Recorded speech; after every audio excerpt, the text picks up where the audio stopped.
स्वागत है आपके अपने परिवार मैथ्स गुरु मनीष में।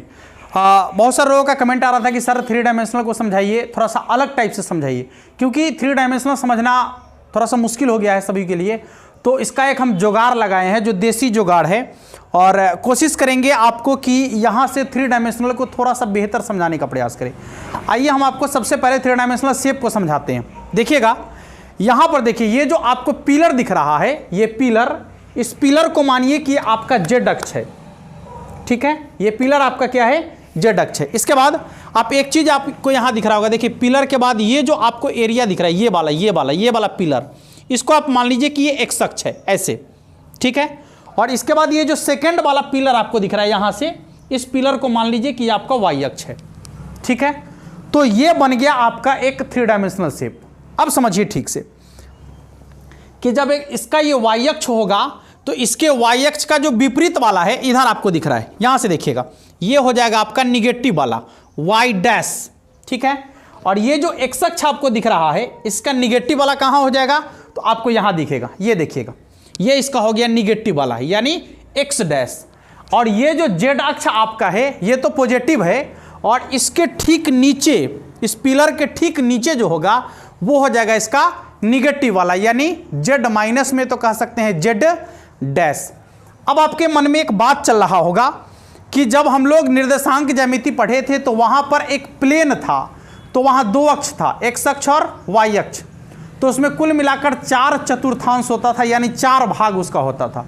लेकिन जब इसमें देखेंगे तो आपको 4 भाग नहीं दिखेगा, इसमें आपको कुल 8 पार्ट दिखेगा, 8 भाग दिखेगा, ठीक है। इसलिए इसको कहते हैं अष्टांश। क्या कहते हैं इसको, अष्टांश। अब हम जहां पर खड़ा हैं ये देख लीजिएगा, ऐसे जो आपको ये दिख रहा है, ये वाला पार्ट जिसमें हम खड़ा हैं, ये है इसका प्रथम अष्टांश, यह है इसका प्रथम अष्टांश। अब देखिए प्रथम अष्टांश में जो है x भी प्लस में है, समझिएगा ठीक से, सॉरी ये x प्लस में है, ये आपका y भी प्लस में है, और ये z भी प्लस में है। तो प्रथम अष्टांश का जो चिन्ह होगा वो आपका प्लस प्लस प्लस, यानी x भी प्लस में, y भी प्लस में, और z भी प्लस में। क्लियर हो गया। अब हम जैसे ही यहां से इसमें आएंगे तो ये आपका द्वितीय अष्टांश है, ठीक है, द्वितीय अष्टांश। अब द्वितीय अष्टांश में जब चलेंगे तो समझिएगा, देखिए ठीक से, इधर द्वितीय अष्टांश समझाते हैं आपको। यहां देखिए ये आपका वाई अक्ष, ये वाई अक्ष ये प्लस में है, ठीक है, ये एक्स क्या है आपका माइनस में है, और ये जेड क्या है, प्लस में है। ये जो अष्टांश आपका है द्वितीय अष्टांश, इसका यदि चिन्ह देखा जाए तो इसके चिन्ह के बारे में आप आसानी से समझ सकते हैं। देखिए y प्लस में, ये आपका x उसके विपरीत में है तो ये माइनस में होगा, और ये z जो है आपका क्या है, प्लस में है। तो द्वितीय अष्टांश का जो चिन्ह हो जाएगा x माइनस में, y प्लस में, और z भी आपका क्या होगा, प्लस में, ठीक है। चलिए द्वितीय के बाद, इसके ठीक बाद हम आते हैं यहां पर, तो ये आपका दिख रहा है तृतीय अष्टांश, ये तृतीय अष्टांश आपका है। अब तृतीय अष्टांश के चिन्ह की बात यदि करेंगे तो समझिएगा क्या होगा, ध्यान से देखिए, ये आपका x है, ठीक है, सॉरी ये y है, तो y माइनस में, क्योंकि प्लस वाला वहां है तो उसके विपरीत ये है आपका y माइनस में, तो ये y माइनस में है, x भी आपका माइनस में है, और z आपका क्या है, प्लस में है, ठीक है। तो जो तृतीय अष्टांश में हम देखेंगे उसका चिन्ह क्या होगा, तो x minus y minus z plus, ठीक है। तृतीय अष्टांश क्लियर हो गया। अब हम लोग चतुर्थ अष्टांश में पहुंच रहे हैं, जो चतुर्थ अष्टांश आपका ये वाला होगा, ठीक है, ये आपका चतुर्थ अष्टांश है। अब इसमें देखिएगा कि इसका चिन्ह क्या होगा। अब आप अंदाजा लगा सकते हैं कि चतुर्थ अष्टांश का चिन्ह क्या होने वाला है। देखिएगा x प्लस में, y माइनस में, और z क्या है आपका, प्लस में, ठीक है। तो ये चतुर्थ अष्टांश का चिन्ह हो गया।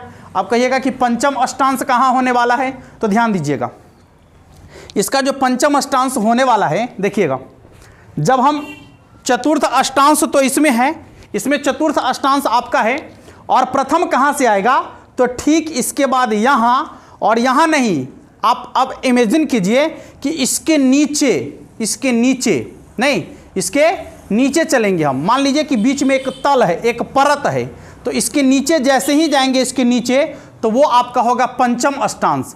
अब हम पंचम अष्टांश में जब पहुंचेंगे तो अब आप अंदाजा लगा सकते हैं कि इसका चिन्ह का नियामक क्या होगा। ध्यान से देखिएगा, पंचम अष्टांश में जाएंगे तो देखिए ये आपका जो x है प्लस में रहेगा, इसके नीचे की बात करते हैं, इसके नीचे की बात, x प्लस में रहेगा, y भी प्लस में रहेगा, लेकिन ये जो पिलर है जब इसके नीचे हम जाएंगे तो वो तो ऋणात्मक है ना, तो उस समय z का क्या हो जाएगा, आपका ऋणात्मक हो जाएगा। यानी x भी प्लस में, y भी प्लस में, लेकिन z जो नीचे है वो आपका ऋणात्मक है, तो उस समय z का मान क्या हो जाएगा, ऋणात्मक हो जाएगा, यानी माइनस के बराबर। ठीक है, चलिए ये पंचम अष्टांश हो गया आपका। अब आइए यहाँ चलते हैं षष्ठम अष्टांश में। ये आपका षष्ठम अष्टांश है, ये नहीं, इसके ठीक नीचे ये षष्ठम अष्टांश है आपका। अब आप बता सकते हैं कि जब ये षष्ठम अष्टांश में है तो इसका निर्देशांक क्या होने वाला है या इसका चिन्ह क्या होगा। आसान है, समझिए ठीक से। देखिए क्या हो जाएगा, थोड़ा सा ध्यान से देखिएगा। यहाँ देखिए इसके नीचे की बात कर रहे हैं तो ये आपका जो है y प्लस में, ठीक है, x माइनस में, और z का मान नीचे वाला, z का मान इसके ठीक नीचे वो भी ऋणात्मक होगा। तो x माइनस में, y प्लस में, लेकिन z क्या होगा, माइनस में। ठीक है, चलिए तो ये हो गया आपका षष्ठम अष्टांश, सॉरी हाँ पंचम, षष्ठम, हाँ ये सप्तम। अब हम यहाँ चलेंगे, ये आपका सातवां अष्टांश है।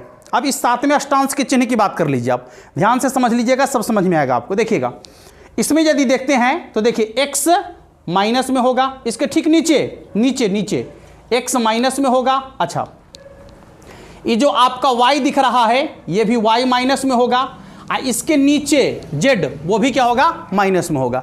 तो जो सप्तम अष्टांश है, ठीक है, उसका जो चिन्ह होगा वो क्या होगा, x भी माइनस में, y भी माइनस में, और z भी क्या होगा, माइनस में होगा।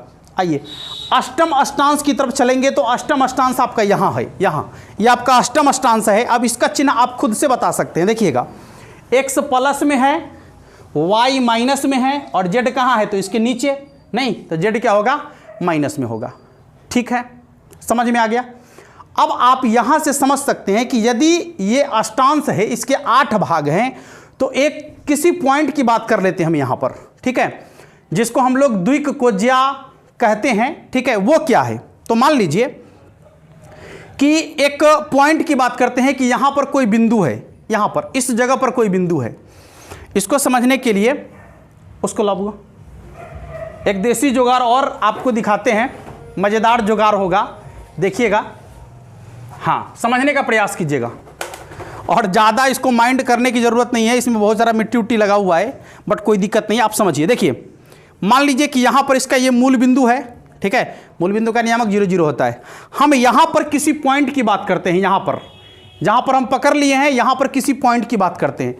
तो यह जो आपका रेखा है, ये वाला जो रेखा है, देखिए x अक्ष के साथ भी कुछ कोण बना रहा है, y के साथ भी कोण बना रहा है, और z के साथ भी कुछ कोण बना रहा है।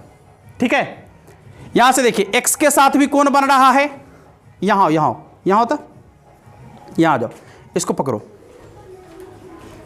यहां से पकड़ो इसको, ऐसे समझिएगा ठीक से। देखिए यह जो आपका यहां रेखा है मूल बिंदु पर है, तो देखिए x अक्ष के साथ भी कुछ कोण बना रहा है, यहां देखिए y अक्ष के साथ भी कोण बना रहा है, और ये z अक्ष के साथ भी कुछ कोण बना रहा है।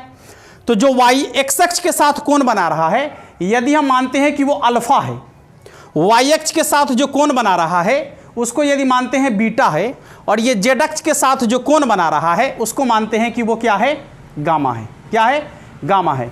तो अब आपको कहता है कि इसका द्विककोज्या क्या होगा, तो cos alpha, cos beta, cos gamma. अब समझिए ठीक से, इधर आ जाओ, इधर यहाँ पर देखिए। अब देखिए एक समकोण त्रिभुज का निर्माण हो रहा होगा, थोड़ा सा इधर आके दिखाइए, थोड़ा सा इधर आइए। हाँ, अब देखिए एक समकोण त्रिभुज का निर्माण हो रहा होगा, ये देखिए ये, और यहाँ से मान लीजिए कि ये लंब है, ठीक है, तो एक समकोण त्रिभुज का निर्माण हो रहा है यहाँ से।